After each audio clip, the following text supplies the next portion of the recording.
अस्सलामुअलैकुम friends, welcome to Divine Cooking and Baking. आज मैं आप लोगों के लिए बहुत ही लजीज किस्म के कैरेट केक की रेसिपी लेके आई हूँ। बहुत ही सॉफ्ट और मज़ेदार बनने वाला है ये केक। तो सबसे पहले मेरे चैनल को सब्सक्राइब करके बेल आइकन को प्रेस कर दें ताकि मेरी हर वीडियो का नोटिफिकेशन सबसे पहले आपको मिले। तो सबसे पहले जो है मैंने अपने जो वॉलनट्स हैं यानी कि जो अखरोट हैं उनको मैंने चॉप कर लिया था, बिल्कुल ऐसे जैसे आपको नज़र आ रहा है। तो फिर उसके बाद मैं अपने जो तमाम ड्राई इंग्रेडिएंट्स हैं वो कंबाइन कर लूँगी। तो सबसे पहले मैंने सेल्फ रेजिंग फ्लावर लिया है। इसको मैं जो है वो छान लूँगी। सेल्फ रेजिंग फ्लावर ये आटा होता है जो केक के लिए इस्तेमाल किया जाता है। अगर आपके पास सेल्फ रेजिंग नहीं है तो आप नॉर्मल मैदा भी इस्तेमाल कर सकते हैं। तो चीनी यहाँ पे मैं जो है वो बारीक वाली चीनी इस्तेमाल कर रही हूँ, वो भी 200 ग्राम्स है। और इसके बाद जो है इसके अंदर मैं डालूँगी बेकिंग पाउडर। और बेकिंग पाउडर मैंने लिया है 1 टीस्पून। और इसके बाद मैं डालूँगी इसके अंदर सिनेमन पाउडर यानी कि दालचीनी का पाउडर। तो दालचीनी को जो है वो आपने बहुत ही बारीक बिल्कुल पाउडर की तरह पीस लेना है, 1 टीस्पून। और उसके बाद सोडा डाला है मैंने, बेकिंग सोडा 1 टीस्पून। तो ये तमाम चीज़ें जो हैं वो ड्राई इंग्रेडिएंट्स में मैं इनको शामिल करके तो अच्छे तरीके से कंबाइन कर लूँगी। फिर जो है इसके अंदर मैं डालूँगी 3 एग्स। और जो हैं एग्स जो हैं वो मैं ग्रेजुअली ऐड करूँगी, एकदम से ऐड नहीं करूँगी। 2 अभी ऐड कर रही हूँ और एक बाद में ऐड करूँगी। तो अंडे डालें और इसके बाद मैं इसके अंदर डालूँगी ऑयल। ऑयल मैंने वेजिटेबल ऑयल लिया है, आप कोई भी कुकिंग ऑयल ले सकते हैं किसी भी किस्म का।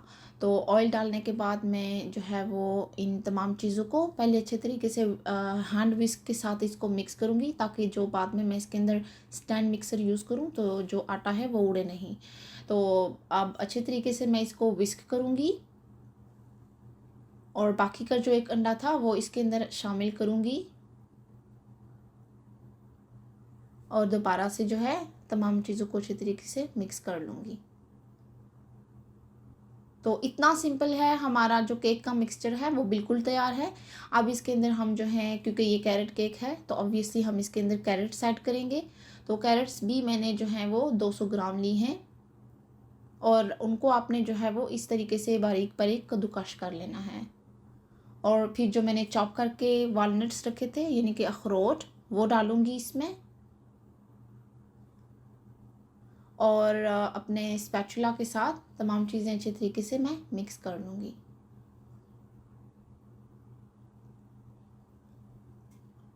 तो यहाँ पे जो मेरी बेकिंग डिश है जिसके अंदर मैं केक बनाऊँगी उसके लिए मैंने जो है वो बटर पेपर काटना था। तो उसके लिए मैं पहले सबसे पहले मेजर किया और फिर मैं अपना जो है वो पेपर कट कर लूँगी।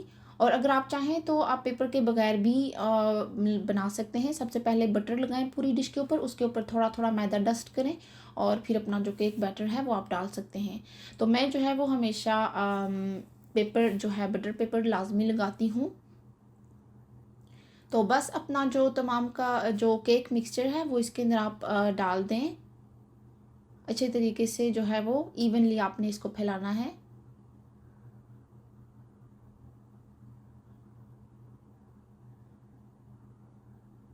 तो तमाम मिक्सचर डालने के बाद अच्छे आप ऐसे जो है वो अपनी वर्कटॉप सरफेस पे जो है उसको हिला जुला के तो बिल्कुल उसका लेवल कर लें। और फिर उसके बाद उसको ओवन में आपने बेक करना है तकरीबन 40 से 45 मिनट तक 170 डिग्री सेल्सियस पे। तो मेक श्योर करें कि आपका ओवन जो है वो प्री हीटेड हो। तो देखिए मेरा केक बहुत ही ज़बरदस्त बना है, इतना अच्छा फूला है, बिल्कुल जो है वो अच्छे तरीके से जो है राइज़ हुआ है। और अब इसको मैं रख दूँगी निकाल के ठंडा होने के लिए। तो 10 से 15 मिनट गुजरने के बाद आप साइड्स में इस तरह से जो है वो बटर नाइफ़ चला लें ताकि जो केक है अगर चिपका है तो वो अलग हो जाए और फिर उसको निकालना आसान हो जाए। देखें कितना इजी निकल आया है। अब जो बटर पेपर है वो आप इसको उतार लें और इसको कूलिंग रैक पे ठंडा होने के लिए रखें। तो यहाँ पे मैं 2 टेबलस्पून जो है वो क्रीम चीज़ डाल रही हूँ। अगर आपके पास क्रीम चीज़ नहीं है तो कोई बात नहीं, आप इसको स्किप कर सकते हैं, ज़रूरी नहीं है कि आप क्रीम चीज़ ऐड करें। और फिर इसके बाद जो है वो 3 टीस्पून जो हैं मैं शुगर के ऐड कर रही हूँ। अब मैं अच्छे तरीके से जो है वो विस्क करूँगी इसको, ताकि बिल्कुल ये क्रीमी सा हो जाए। अब इसके अंदर मैं जो है हैवी क्रीम ऐड कर रही हूँ 1 कप। इसको भी मैं अच्छे तरीके से विस्क कर लूँगी। बहुत ज़्यादा इसको थिक नहीं करना,